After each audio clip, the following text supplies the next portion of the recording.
Next example देखते हैं direct product के लिए। ठीक है, ये जो एग्जांपल है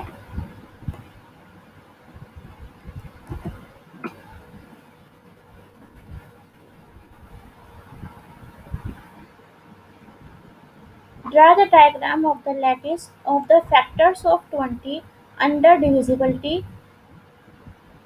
and so that it is same as that of product of two chain with 3 and 2 elements। ठीक है,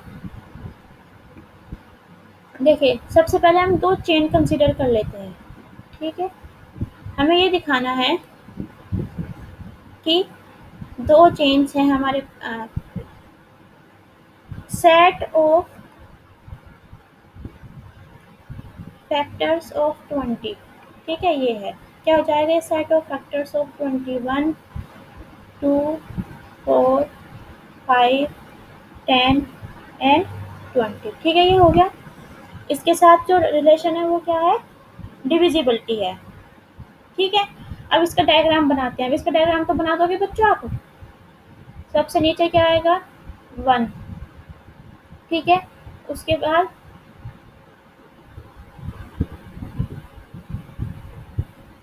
2 2 4 को भी डिवाइड करता है तो 4 यहाँ आएगा, ये हो गया 4, ये हो गया 2। ठीक है, फिर 5, लेकिन 5 ना तो 2 के कंपैरेबल है ना ये 4 के कंपैरेबल है, तो इसलिए हम 5 को यहाँ बनाएंगे। ठीक है, ये हो गया 5 क्योंकि 1 से डिविजिबल है। अब आते हैं हम 10 पर। जो 10 है वो 2 और 5 से डिविजिबल है लेकिन 4 से नहीं है, तो हम उसे 4 के यहाँ रख देते हैं 4 के लेवल पर। ये 5 से भी कनेक्ट होगा और 2 से भी कनेक्ट होगा। ठीक है, अब क्या आया, 20 20 20 ये है, ये 10 से भी कनेक्ट होगा और ये 4 से भी कनेक्ट होगा। ठीक है, तो ये बन गया आपका डायग्राम। एक अच्छा, इसका एक अच्छा डायग्राम हम ये बना सकते हैं। ये हमने बन लिया, ये 5, ये 2, ये 4, ये 10 और ये 20। तो ये ऐसे बन जाएगा।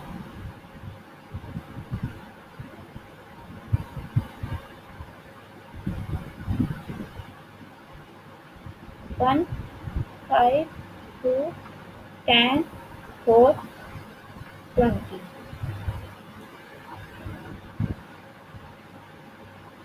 ठीक है, ये बन गया है। अब देखिए आपके बुक में जो बनाया हुआ है ये 10 को ना यहाँ लिया हुआ है।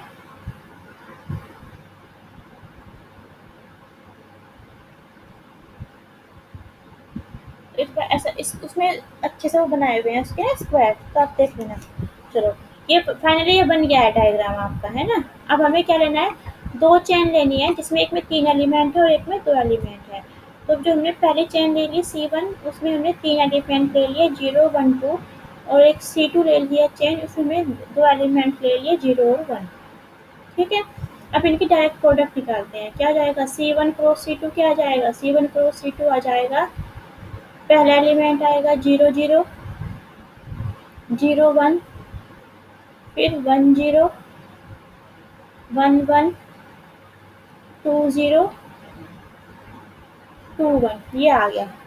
ठीक है, अब हम इसका डायग्राम बनाते हैं। देखिए आप C3 का डायग्राम बनाओ। C3 का डायग्राम क्या होगा, ये सॉरी C1 का, C1 है 0, फिर आएगा ये 1, फिर आएगा ये 2, चेन है। फिर C2 बनाओ, ये हो गया 0, ये हो गया 1। ठीक है, ये हो गया C2। अब देखो C1 को C2 का डायग्राम बनाना है हमें। सबसे नीचे क्या आएगा, 0 0, क्या आएगा 0 0, है ना। ठीक है, अब आपके पास नया एलिमेंट क्या है, 0 1 1 0। नया एलिमेंट क्या है, 0 1 1 0। ये आपस में तो कंपेरेबल नहीं है, आप नहीं बता सकते कि कौन सा एलिमेंट किससे छोटा है किससे बड़ा है, तो इसलिए हमने ये दो यहाँ ले लिए। ठीक है, एक एलिमेंट है 0 1 और एक एलिमेंट है 1 0। ठीक है, तो देखिए ये फर्स्ट कोऑर्डिनेट दोनों का 0 है, सेकंड कोऑर्डिनेट है 0 1, तो ये इससे कनेक्ट होगा। क्यों, क्योंकि ये जो 1 है ये 0 के अपर में है ना, 0 से अबोव है। ठीक है, क्योंकि यहाँ जो रिलेशन है वो लेस देन इक्वल टू का है, तो जो बड़ा होगा वो ऊपर होगा, जो छोटा होगा वो नीचे होगा। ऐसे ही फर्स्ट कोऑर्डिनेट सेकंड कोऑर्डिनेट तो सेम है, तो फर्स्ट कोऑर्डिनेट में देख लीजिए 0 छोटा है 1 बड़ा है, तो ये रिलेट होंगे आपस में। ठीक है, आपस में ये रिलेट होंगे। अब नया क्या है, 1 1। नया एलिमेंट क्या है, 1 1। 1 1 जो एलिमेंट है हमारा, अब मन में ही देख लीजिए 1 1 है, उसमें इस वाले के लिए सेकंड कोऑर्डिनेट तो सेम है और फर्स्ट कोऑर्डिनेट में 1 है, तो जो 0 से कनेक्ट होगा ये हो गया 1 1।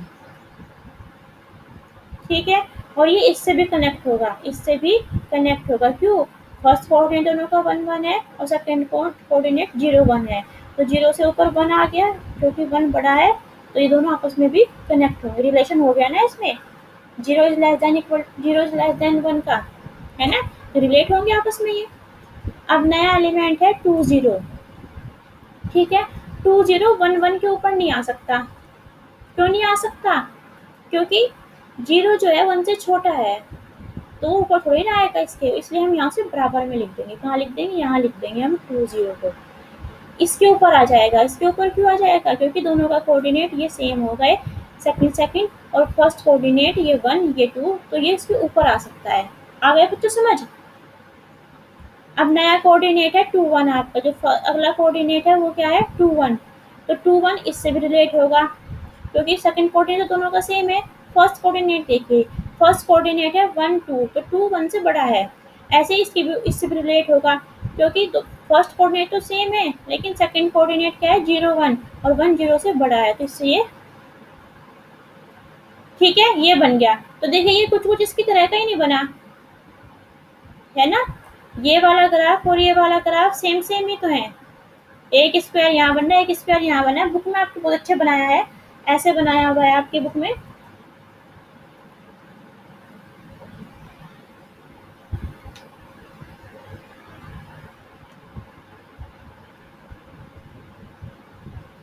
आपकी बुक में ऐसे बनाया हुआ है।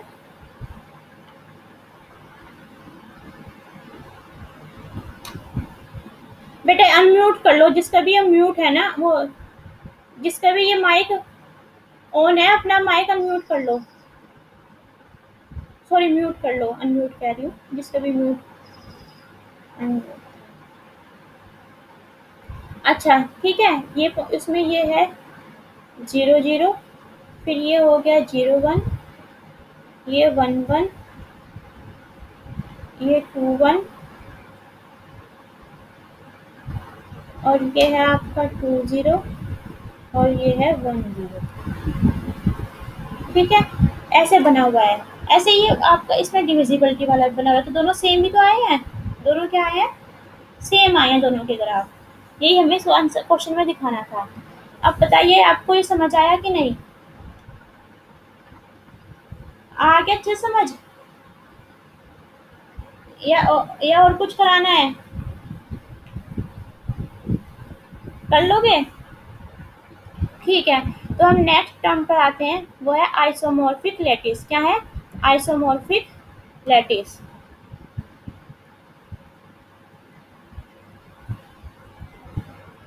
आइसोमॉर्फिक लैटिस क्या होते हैं, आइसोमॉर्फिक लैटिसेस, हमारे पास 2 लैटिस हैं, L1 एंड L2। ठीक है, 2 लैटिसेस हैं, हम L1 लैटिस को L2 के आइसोमॉर्फिक कब कहेंगे, जब उनके बीच में एक 1 to 1 कोरेस्पोंडेंस हो गई, या एक हम 1 to 1 मैपिंग उनके दोनों के बीच में, हम 1 to 1 और ऑन टू, ठीक है, 1 1 ऑन टू मैपिंग इन दोनों के बीच में अगर हम डिफाइन कर सकते हैं, तो ये लैटिस कैसे होंगे, आइसोमॉर्फिक लैटिस होंगे।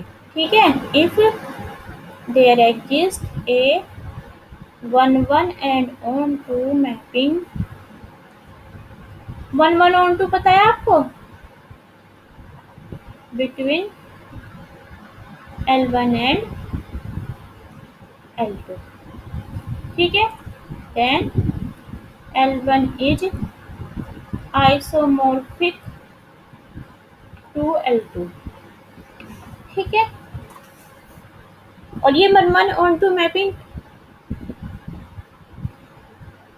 इसमें थोड़ा मिस्टेक हो गई, फिर डेफिनेशन लिखने में मैं दोबारा लिखती हूँ।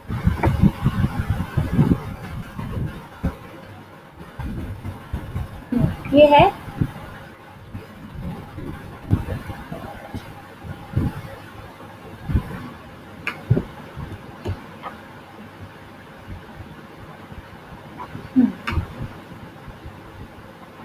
L1 is isomorphic to L2 if there exists a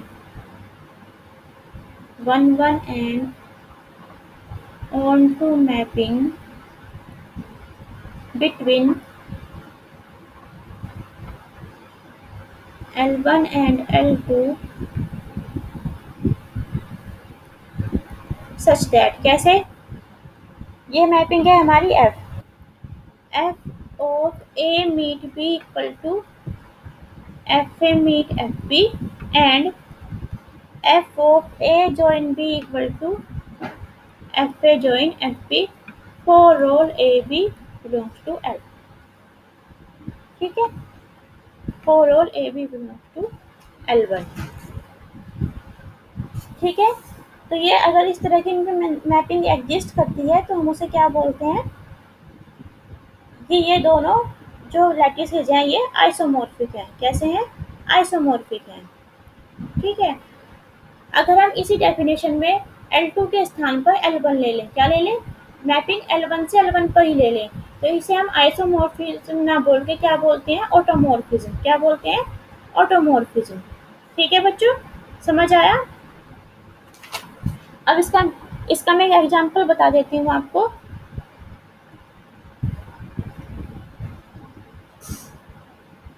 example, हमने एक लैटिस कंसीडर कर लिया। ये लैटिस कौन सा है? 1 2 3 6 और इस पर रिलेशन क्या है? डिविजिबिलिटी। ठीक है, दूसरा जो लैटिस है हमारा ये L1, L2 क्या लैटिस है? Power set of S with inclusion relation. और इसमें एस क्या है? एस है हमारा ए बी।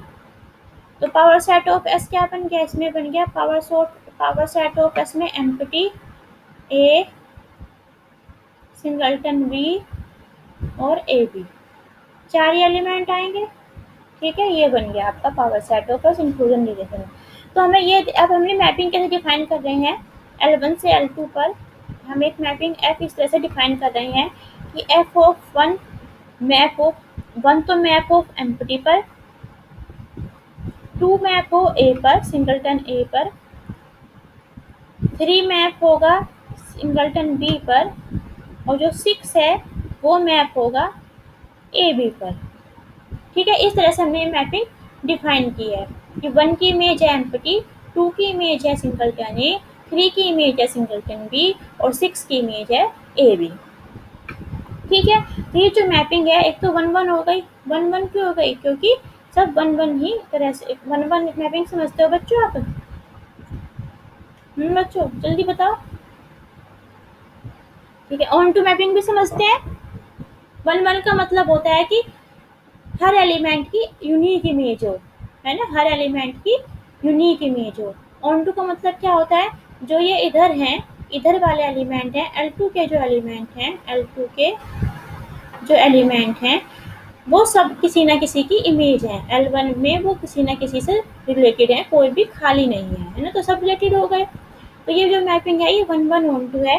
अब हमें बस ये चेक करना है कि f of a meet b equal to fa meet fb and f of a join b equal to fa join fb।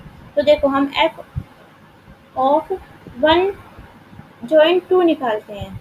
क्या निकालना हमें? f ऑफ जॉइन 1 जॉइन 2 क्या होगा? 1 जॉइन 2 क्या होगा यहाँ पर बताओ?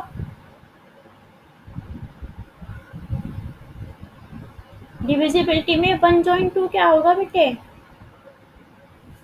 1 जॉइन 2 का मतलब सुप्रीमम ऑफ 1-2। तो क्या होगा सुप्रीमम 1 एंड 2 का? 2। तो क्या आ गया? यानी कि f ऑफ 2, इसका मतलब यही तो हुआ। और f ऑफ 2 क्या है? सिंगलटन ए, है ना। अब इसे हम राइट हैंड साइड निकालते हैं, f1 जॉइन f2। ठीक है, f1 है आपका एम्प्टी, जॉइन F2 है आपका सिंगलटन ए। तो बताओ यहाँ क्या आएगा? एम्प्टी और सिंगलटन ए का जॉइन सिंगलटन ए ही आएगा, है ना। सुप्रीमम क्या होगा यहाँ पे? यूनियन। यहाँ सुप्रीमम क्या होगा? यूनियन, क्योंकि इंक्लूजन रिलेशन है। तो एम्प्टी और सिंगलटन ए का यूनियन हो गया सिंगलटन ए। अगर आप नहीं बोल रहे हैं इसका मतलब है कि आपने पीछे अच्छे से नहीं पढ़ा है, क्योंकि आपको इंक्लूजन वाले एग्जाम्पल में बताया था कि जॉइन का मतलब होता है यूनियन और मीट का मतलब होता है इंटरसेक्शन। तो आप एकदम से रिप्लाई करना था आपको तो, ठीक है। ऐसे ही आप बाकी चीज़ें भी दिखा सकते हैं, किसी का भी लेकर आप दिखा सकते हैं। तो ये दोनों इक्वेशन है हमारी मीट और जॉइन के लिए, ये दोनों सेटिस्फाई होंगे, ये भी और ये भी। तो इसलिए जो L1 और L2 है, ये जो F है बिटवीन L1 L2 ये आइसोमॉर्फिज्म है और L1 L2 आइसोमॉर्फिक है, ठीक है। समझ गए बच्चों? अब एक और एग्जाम्पल है वो दिखा देती हूँ आपको, एक और एग्जाम्पल कराती हूँ। एग्जाम्पल नंबर 2 वो क्या है कि एल है हमारा 1 2 3 4 6 12 और रिलेशन क्या है? डिविजिबिलिटी, ठीक है। अब इसी एल हमने ये ले लिया, एक बार तो इस पर हमने डिविजिबिलिटी ले लिया रिलेशन, और एक बार हमने लेस देन इक्वल टू ले लिया, ठीक है। दो दो रिलेशन ले लिए, अलग अलग दो लैटिस बन गए। फिर हमें ये दिखाना है कि ये आइसोमॉर्फिक नहीं है, ठीक है। अब ये इसमें हम क्या निकालें? एल में हमने दो एलिमेंट ले लिए 3 एंड 4, 3 मीट 4 निकालते हैं। 3 मीट 4 क्या आएगा? डिविजिबिलिटी में 3 मीट 4 क्या आएगा? डिविजिबिलिटी में 3 मीट 4 क्या आएगा बच्चों? जल्दी सोच के बताओ। अच्छा, 3 मीट 4 का मतलब इन्फीमम ऑफ 3 एंड 4, लेकिन यहाँ डिविजिबिलिटी है तो वो एलिमेंट जो 3 को भी डिवाइड करता है और 4 को भी डिवाइड करता है, क्या आएगा? जो 1 आएगा ना। तो 3 मीट 4 क्या आ गया? 1, ठीक है। तो एफ ऑफ 3 मीट 4 कितना आ गया? F1 आ गया, ठीक है। अब हम अलग अलग निकालते हैं, F3 मीट F4। अब क्या निकाल रहे हैं हम? F3 मीट F4, ठीक है। अब यहाँ क्या है? Less than equal to. Next क्या है? Less than equal to. तो ये तो या तो ये F3 होगा या फिर ये F4 होगा। क्यों भाई? लेस देन इक्वल टू है ना। F3 कहाँ होगा? इस वाले में। F4 कहाँ होगा? इस वाले लैटिस में, है ना। तो ये तो F3 छोटा होगा या F4 छोटा होगा। तो हमने इसमें लिख दिया F3 या फिर F4। यहाँ तो हमारा आया F1, यहाँ हमारा आ रहा है F3 या फिर F4, ये तो इक्वल ही नहीं आए। तो इसका मतलब क्या है? F3 meet F4 not equal to F3 meet F4, ठीक है। तो इसलिए ये आइसोमॉर्फिक नहीं है। ये जो दो लैटिस हैं हमारे, ये दोनों लैटिस ये आइसोमॉर्फिक नहीं है। समझ गए बच्चों? समझ गए? ठीक है, आगे बढ़े। अब चलते हैं। थ्योरम है आपकी, क्या है ये theorem? If the lattice L and M are isomorphic, दो लैटिस है हमारे पास L एंड M, आइसोमॉर्फिक का साइन ये होता है आपको पता है, तो L और M आइसोमॉर्फिक हैं। And F denotes an isomorphism, अच्छा then preserve the ordering relation. ये जो इनके बीच में ये है F सच दैट L2M, ये आइसोमॉर्फिज्म है, ठीक है। तो ये ऑर्डरिंग रिलेशन को प्रिजर्व करती है। ऑर्डरिंग रिलेशन का मतलब क्या होगा? If A is less than equal to B in L then FA is less than equal to FB in M। ये हो गया ऑर्डरिंग रिलेशन, मतलब ऑर्डर, ठीक है। तो ये प्रूव करना है हमें कि अगर A less than equal to B in L then FA is less than equal to FB in M, ठीक है। बहुत हल्का छोटा सा प्रूफ है, देखते हैं proof. Suppose F such that L2M is an isomorphism, ठीक है। देन क्योंकि A less than equal to B है ना, let A is less than equal to B in L, then A less than equal to B है तो A meet B क्या हो गया? A आ जाएगा, है ना। तो A equal to A meet B, तो एफ ए क्या हो जाएगा, F A equal to F A, F of A meet B, लेकिन ये आइसोमॉर्फिज्म है तो इसलिए हम इसको लिख सकते हैं F A meet F B. ठीक है, ठीक है। तो यहाँ से क्या आया आपका, यहाँ से आया कि F A equal to F A meet F B. ऐसा कब पॉसिबल है, if and only if F A is less than equal to F B, है ना, तभी तो पॉसिबल है ये। तो इसलिए एफ प्रिजर्व तो हो गया proof, F preserve the ordering relation. आगे बच्चों समझ। इसके बाद आपके नेक्स्ट थ्योरम है, ये नेक्स्ट थ्योरम क्या कहती है, वही है कि एल एफ क्या है, एलसीएम पे आइसोमॉर्फिज्म है। तो उसका स्टेटमेंट क्या है कि if A is least element in L then F A is least element in M. ये आप खुद प्रूव कर लेना, ठीक है। थ्योरम सी है, 3 है, वो भी आपको खुद ही प्रूव करनी है, होमवर्क है ये आपका, और एक्सरसाइज, ये सब मैं आप पर छोड़ रही हूँ। अब हम आते हैं बाउंडेड लैटिस, किस पर आते हैं हम, बाउंडेड लैटिस। बाउंडेड लैटिस क्या है,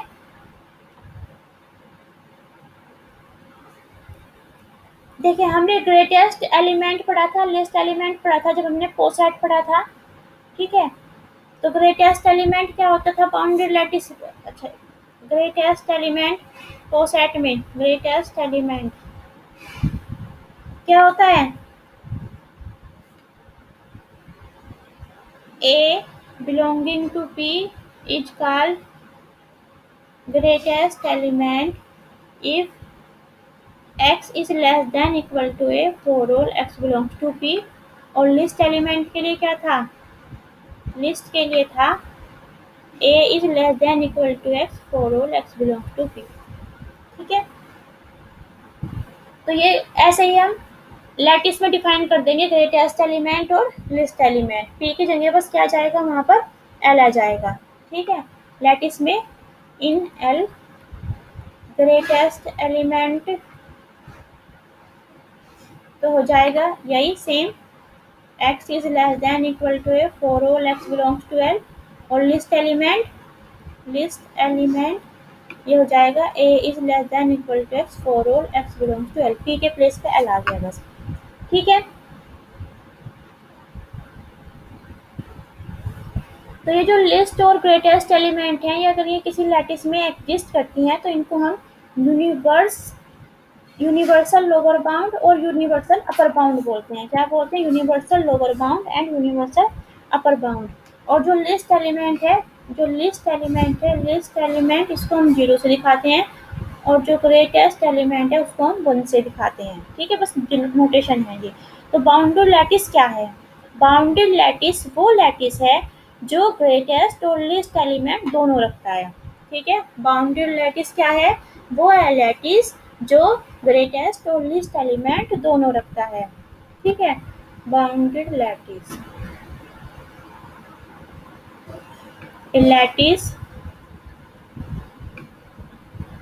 is called bounded lattice if it has least and greatest element, it has both least and greatest element, ठीक है, उसे हम बाउंडेड लैटिस कहते हैं। अब इसका एग्जाम्पल देखिए, ये आपको बताना है। मैंने एग्जाम्पल लिया है L इक्वल टू 1 2 3 6, रिलेशन है इसके साथ डिविजिबिलिटी, क्या रिलेशन है, डिविजिबिलिटी। तो बताओ बच्चों कि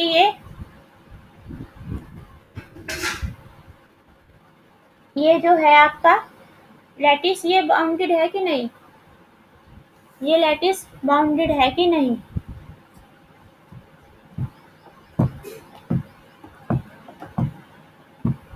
10 सेकेंड्स है आपके पास।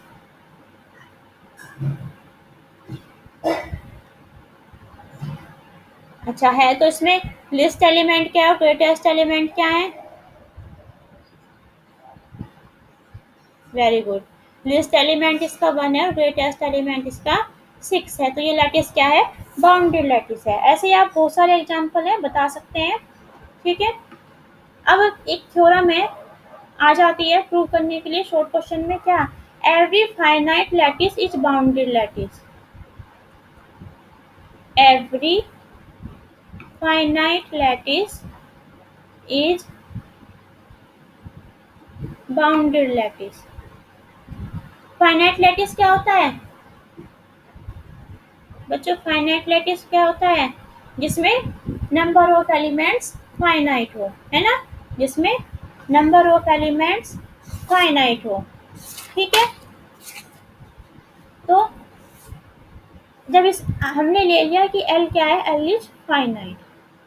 एल फाइनाइट है तो एल में एन एलिमेंट्स होंगे, उनको हमने नाम दे दिया A1 A2 up to AN, ये एन एलिमेंट्स हैं। ठीक है, एल एज एन एलिमेंट्स। ठीक है, हमें क्या दिखाना है? ये बाउंडेड है, बाउंडेड दिखाने के लिए हमें दिखाना है कि ये ग्रेटेस्ट एलिमेंट भी रखता है और लिस्ट एलिमेंट भी रखता है। ठीक है। तो अब हमें इसमें थोड़ा सा रीअरेंजमेंट करेंगे। Put B1 equal to A1। B1 को हमने क्या मान लिया? A1। अब B2 लिखेंगे हम, B2 इक्वल टू लिखेंगे हम A2 मीट B1। क्या लिखेंगे? A2 meet B1। ऐसे ही हम B3 को क्या लिखेंगे? A3 meet B2 and so on. Bn क्या आ जाएगा यहाँ से? Bn आ जाएगा An मीट Bn-1। क्या आ जाएगा? An meet Bn-1। ठीक है। अब देखो, क्योंकि L क्या है? लैटिस है, तो B1 तो A1 है ही, वो ऑलरेडी L में है। B2 क्या है? A2 meet B1। A2 meet B1 का मतलब A2 मीट A1। क्योंकि ये लैटिस है तो A2 मीट A1 तो इसमें है ही, तो जो B2 है वो इसके अंदर है ना? ऐसे ही B3 क्या हो गया? A3 meet B2। B2 already इसमें एग्जिस्ट करता है, A3 भी इसका एलिमेंट है, तो A3 मीट B2 भी क्या होगा? इसी का एलिमेंट होगा, इसलिए B3 क्या हो गया? इसका एलिमेंट हो गया। इसी तरह जो ये सारे B1 B2 and so on Bn है, ये सब ऑल बिलोंग टू L। ठीक है। एंड देखो ये क्या है? मीट ऑपरेशन लगा रहे हैं हम, तो B2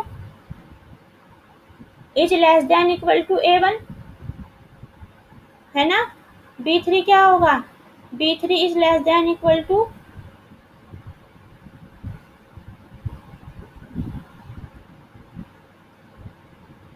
अच्छा B2 is less than equal to A2। ठीक है।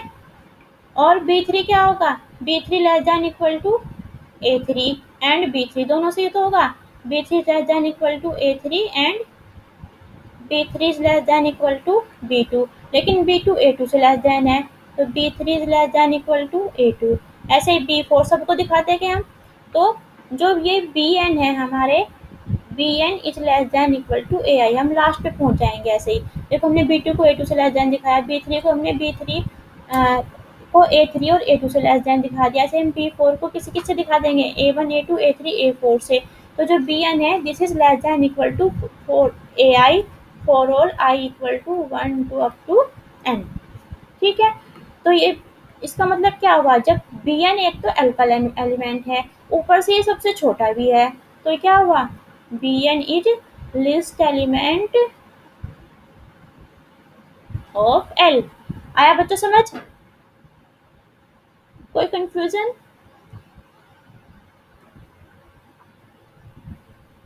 ठीक है, तो लिस्ट एलिमेंट हमने दिखा दिया। अब हम दिखाते हैं and by associative property, by associative property क्या? Bn equal to A1 meet A2 meet A3 meet up to meet An। ठीक है, क्यों? क्योंकि हमने क्या लिखा? B2 को हमने लिखा A2 मीट B1 और B1 क्या था हमारा? A1, तो A2 मीट A1 आ गया। B3 क्या है? A3 meet B2 equal to A3 meet B2 क्या आ जाएगा, A2 मीट A1, तो ये क्या आ गया, A3 meet A2 meet A1। इसी तरह हम Bn को लिख सकते हैं, तो Bn क्या है हमारा, A1 meet A2 meet up to meet An। ठीक है, इसी तरह हम जॉइन ऑपरेशन लगाकर दिखा सकते हैं कि जो ये वाला एलिमेंट है Bn, जो देखो तो लिस्ट एलिमेंट क्या हो गया, A1 मीट A2 यानी कि सबका मीट। तो अगर हम सबका जॉइन कर दें, A1 join A2 up to join An, ये क्या होगा, ग्रेटेस्ट एलिमेंट होगा। ये क्या हो गया, ग्रेटेस्ट एलिमेंट। ठीक है, तो इस एल में दोनों एलिमेंट एग्जिस्ट कर गए, ग्रेटेस्ट एलिमेंट भी और लिस्ट एलिमेंट भी, इसलिए जो एल है वो बाउंडेड है। ठीक है, नेक्स्ट थ्योरम है, नेक्स्ट थ्योरम क्या कहती है, L less than equal to कोई लैटिस है, 0 और 1 उसके ग्रेटेस्ट लिस्ट और ग्रेटेस्ट एलिमेंट है, for any a belongs to L. पहला पार्ट है a join 1 equal to 1 and a meet 1 equal to a. Second part है, मैं इसमें बस एक पार्ट कराऊंगी, a join 0 equal to a and a meet 0 equal to 0। बाकी पार्ट आप खुद से करेंगे। ठीक है, तो फर्स्ट पार्ट देखते हैं। देखिए, एल कोई भी लैटिस है और 1 क्या है, ग्रेटेस्ट एलिमेंट है। तो अगर हम ए जॉइन 1 की ही बात करें, ए जॉइन 1 भी एल का ही एलिमेंट है, लेकिन सबसे बड़ा एलिमेंट कौन है, 1। तो a join 1 is less than equal to 1, यही तो होगा, ए जॉइन 1 क्या होगा, लेस देन इक्वल टू 1। ये क्वेश्चन नंबर 1। लेकिन but A join 1 is supremum of a and 1, है ना। और जब ये ए और 1 का सुप्रीमम है, तो 1 is less than equal to A join 1। This implies 1 is less than equal to A join 1। Equation number 1 और 2 से 1 इक्वल टू ए जॉइन 1 आया समझ में। ऐसे हम इसका दूसरा पार्ट दिखा सकते हैं। क्या दिखाना है हमें, नाउ हमें दिखाना है ए मीट 1 इक्वल टू 1। तो ए मीट 1 क्या है, a meet 1 is infimum of a and 1, infimum of a and 1। ठीक है, तो जब ये ए और 1 का इन्फीमम है, तो this implies a meet 1 is less than equal to a. इसे क्वेश्चन नंबर 3 कर दे दो, क्वेश्चन नंबर 3। ठीक है, लेकिन a is less than equal to a ऐसा लिख सकते हैं हम, and a is less than equal to 1। क्यों, क्योंकि 1 ग्रेटेस्ट एलिमेंट है, तो a less than equal to 1। This implies a meet 1, this implies दोनों साइड का मीट ले लो, a meet a is less than equal to A meet 1। A meet a ही होता है, तो a is less than equal to A meet 1। ये होता है क्वेश्चन नंबर 4। 3 एंड 4 से क्या हो गया, from 3 and 4 a meet 1 equal to a. आया बच्चों समझ। तो सेकंड पार्ट आप इसका खुद से कर लेंगे। अब हम आते हैं कंप्लीट लैटिस पर, किस पर, और इस थ्योरम का स्टेटमेंट आपको याद भी रखना है, इसकी आपको जरूरत पड़ेगी बार बार। अब हम आते हैं कंप्लीट लैटिस पर। कंप्लीट लैटिस क्या होता है, ऐसा लैटिस जिसमें कोई भी अगर हम उसका नॉन एम्प्टी सबसेट लें, एल का कोई भी हम नॉन एम्प्टी सबसेट लें, तो उस सेट का, जो हम वो सबसेट ले रहे हैं, उस सबसेट का सुप्रीमम और इन्फीमम दोनों किसमें होने चाहिए, एल में होने चाहिए। सुप्रीमम और इन्फीमम दोनों एल में होने चाहिए। ठीक है, ये होता है कंप्लीट लैटिस। आगे बच्चों समझ, if L is complete lattice, if every non-empty subset of L has है its supremum and infimum in L। ठीक है, तो उसे हम क्या कहते हैं, कंप्लीट लैटिस कहते हैं।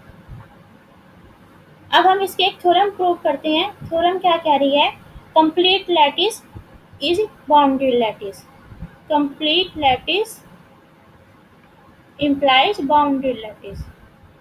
ठीक है, तो बहुत छोटी सी थ्योरम है, हमने मान लिया कि एल क्या है, कंप्लीट है।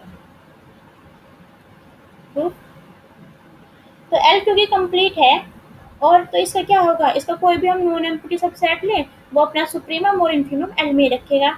लेकिन एल अपना भी तो अपने आप में भी तो अपना सबसेट है, एल अपने आप में भी तो अपना सबसेट है। तो इसका मतलब क्या होगा, ये अपना सुप्रीमम और इन्फिमम दोनों रखेगा, है ना। तो जब ये दोनों रखेगा तो जो इसका सुप्रीमम है उसको हम क्या बोलते हैं, greatest, sorry list upper bound. Supremum क्या होता है, लिस्ट अपर बाउंड, यानी किसकी अपर बाउंड एग्जिस्ट करती है, इसका जो ग्रेटेस्ट एलिमेंट है वो एग्जिस्ट करता है। ऐसे ही जिसका इन्फीमम है उसको हम क्या बोलते हैं, ग्रेटेस्ट लोअर बाउंड, यानी कि इसकी लोअर बाउंड एग्जिस्ट करती है। लोअर बाउंड को हम क्या बोलते हैं, लिस्ट एलिमेंट, है ना। तो इसका ग्रेटेस्ट और लिस्ट एलिमेंट दोनों एग्जिस्ट कर गए, इसलिए एल क्या है, बाउंडेड लैटिस है। ठीक है बच्चों, आज के लिए इतना ही। अब हम